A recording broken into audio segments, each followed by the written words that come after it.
మీ business ఏదైనా మీ ఊర్లో promotion చేయాలంటే అది సుమన్ టీవీతోనే సాధ్యం. ఇప్పుడే సంప్రదించండి. నల్గొండ జిల్లా కేంద్రానికి సంబంధించి బీఆర్ఎస్ పార్టీ తలపెట్టిన రైతు మహా ధర్నా ఏదైతే ఉందో దానికి సంబంధించి 28న నల్గొండ జిల్లా కేంద్రంలో నిర్వహించుకునేందుకు తెలంగాణ హైకోర్టు అనుమతులు అయితే జారీ చేసింది. అయితే గతంలో తెలంగాణ రాష్ట్రంలో ఏర్పాటైన ప్రజాపాలన కాంగ్రెస్ పార్టీ ప్రభుత్వం ఏదైతే ఉందో ఇది ప్రజలకు ఇచ్చిన హామీలను నెరవేర్చడంలో పూర్తిగా వైఫల్యం చెందింది అనే అనేకమైన అభియోగాలతో KTR BRS party working president మాజీ మంత్రి కేటీఆర్ స్వయంగా అన్ని జిల్లాలు తిరుగుతూ రైతు మహాధర్నా పేరుతో పెద్ద ఎత్తున ధర్నా కార్యక్రమాలు చేపడుతున్నారు.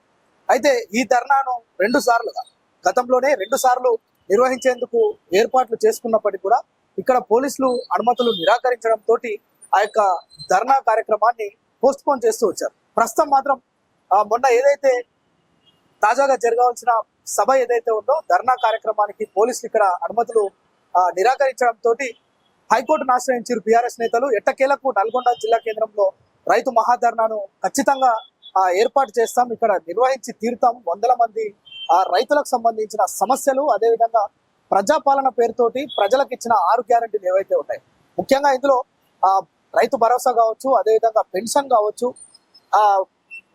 విద్యార్థులకు సంబంధించిన స్కూటీలు ఏదైతే ఇస్తామని చెప్పిందో ప్రభుత్వం ఇచ్చిన ఏ ఒక్క హామీ కూడా ఇప్పటికీ సంవత్సరం కాలం పూర్తయినప్పటికీ కూడా ప్రభుత్వం చాలా నిర్లక్ష్యంగా వ్యవహరిస్తుంది. కేవలం అనేక ఆరోపణలు చేస్తున్నారు దీనిపైన బీఆర్ఎస్ నేతలు. అటు ఓవైపు కేటీఆర్ కు సంబంధించి ఈ ఫార్ములా రేసు సంబంధించిన కేసు నడుస్తుండగానే జిల్లా కేంద్రాలకు వచ్చేసి అక్కడ రైతు ధర్నా కార్యక్రమాల పేరుతోటి పెద్ద ఎత్తున జనాలను సమీకరిస్తూ నిరసన కార్యక్రమాలు చేపడుతున్నారు. అయితే ఇప్పటికే 2 సార్లు ఈ కార్యక్రమం ఇదే పెద్దగడారం సెంటర్ లో నిర్వహించాల్సి ఉండే బీఆర్ఎస్ పార్టీ, కానీ ఇక్కడ పోలీసులు అనుమతులు నిరాకరించడంతో ఎట్టకేలకు హైకోర్టును ఆశ్రయించిన బీఆర్ఎస్ నేతలకు మాత్రం 28న ఉదయం 11 గంటల నుంచి మధ్యాహ్నం 2 గంటల వరకు మాత్రమే ధర్నా నిర్వహించుకోవాలని కొన్ని ఆదేశాలు, అంటే అందులో కొన్ని నిబంధనలు పెడుతూనే అనుమతులు జారీ చేసింది. అయితే మనం నిన్న నల్గొండ జిల్లా కేంద్రంలో ఈ రైతు ధర్నా ఏదైతే ఉందో దీనికి సంబంధించే పెద్ద రగడ మొదలైంది.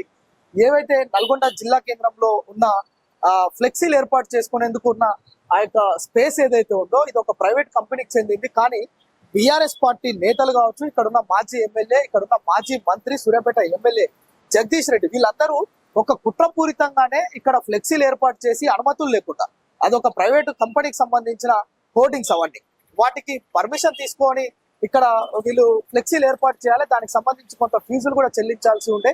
కానీ రాత్రికి రాత్రి పోలీసులు అనుమతులు నిరాకరించినప్పటికీ కూడా బీఆర్ఎస్ నేతలు కావాలని రాత్రికి రాత్రే ఈ యొక్క ఫ్లెక్సీలు ఏర్పాటు చేసి వాటిని మున్సిపల్ సిబ్బంది తొలగిస్తే ఇక్కడ పెద్ద ధర్నా కార్యక్రమం చేపట్టడం, అట్ ద సేమ్ టైం అది రాజకీయంగా దుమారం రేగడం, ఇది విమర్శలు, ప్రతి విమర్శలు, ఆరోపణలు, ప్రత్యారోపణల వరకు దారి తీసింది. రాష్ట్ర స్థాయిలో దీనిపైన చర్చ జరిగింది. సో ఈ చర్చకు కారణం ఏంటంటే కేవలం ఈ యొక్క రైతు ధర్నా, ఈ రైతుకు ధర్నాకు సంబంధించి పోలీసులు అనుమతులు నిరాకరించిన తర్వాత కూడా మున్సిపల్ శాఖకు సంబంధం లేకుండా ఫ్లెక్సీలు ఏర్పాటు చేయడం, ఆ ఫ్లెక్సీలు తొలగించిన తర్వాత ధర్నా నిర్వహించడం. ఆ ధర్నాలో కాంగ్రెస్ నేతలు కావచ్చు, అటు మున్సిపల్ సిబ్బంది కావచ్చు, బీఆర్ఎస్ నేతలు, మాజీ ఎమ్మెల్యే కంచర్ల భూపాల్ రెడ్డి సహా ఇందులో కొంత ఘర్షణ వాతావరణం చోటు చేసుకోవడం దీని అంతటి కారణమైంది. సో ఎటకేలకు హైకోర్టు మాత్రం కొన్ని నిబంధనల మేరకు ఈ యొక్క ధర్నాకు అయితే అనుమతించింది. 15,000 మంది అంటే జన సమీకరణకు కూడా సంబంధించి ఆంక్షలు విధించింది హైకోర్టు. కేవలం 11 గంటల నుంచి 2 గంటల వరకే ధర్నా నిర్వహించుకోవాలి. అది కూడా ఎవరిని ఉద్దేశపూర్వకంగా, ఎవరిని రెచ్చగొట్టకుండా మాత్రమే రైతులకు సంబంధించిన అంశాలు మాత్రమే మాట్లాడాలని చెప్పి హైకోర్టు స్పష్టంగా ఉత్తర్వులు అయితే జారీ చేసింది. కానీ నల్గొండ జిల్లా కేంద్రానికి సంబంధించి ఇంత పెద్ద రగడ ఏదైతే ఫ్లెక్సీలు కావచ్చు, ఈ యొక్క రైతు దీక్షకు సంబంధించిన ఇంత పెద్ద రాజకీయ రగడ నెలకొన్న నేపథ్యంలో ఇక్కడ ప్రస్తుతం ఉన్న మంత్రి కోమటిరెడ్డి పైన కూడా మాజీ మంత్రి జగదీష్ రెడ్డి అనుచితంగా, అంటే తాగి మద్యం మత్తులో అడ్డగోలుగా అధికారులకు ఆదేశాలు ఇస్తే ఈ యొక్క వీటన్నిటిని కూడా తొలగించడం, ఫ్లెక్సీలు సరైనది కాదు, దీనిపైన మేము చర్యలు తీసుకుంటామని మాజీ మంత్రి చెప్పడం. మరోవైపు ఇక్కడున్న కంచర్ల భూపాల్ రెడ్డి మాజీ ఎమ్మెల్యే, మేము పింక్ బుక్ ఒకటి మెయింటైన్ చేస్తున్నాం, అందులో ప్రతి ఒక్కరి పేర్లు మేము రాసుకుంటున్నాం, ఎవరెవరైతే ఈరోజు అధికారులు అడ్డగోలుగా వ్యవహరిస్తున్నారో పోలీసులను. మరి దారుణమైన పరిస్థితి ఏంటంటే అటు పోలీసులు కావచ్చు, ఇటు మున్సిపల్ సిబ్బంది కావచ్చు, వారందరి పేర్లు రాసుకుంటున్నాం. బిడ్డ ఒక్కొక్కరి సంగతి సమయం వచ్చినప్పుడు చెప్తాం. ఇంకొక 3 మాత్రమే కాంగ్రెస్ పాలన ఉంటుంది, తర్వాత మళ్ళా కేసీఆర్ పాలనే వస్తుంది. దీనికి సంబంధించి మేము ఉద్యమాలు కూడా చేస్తున్నాం.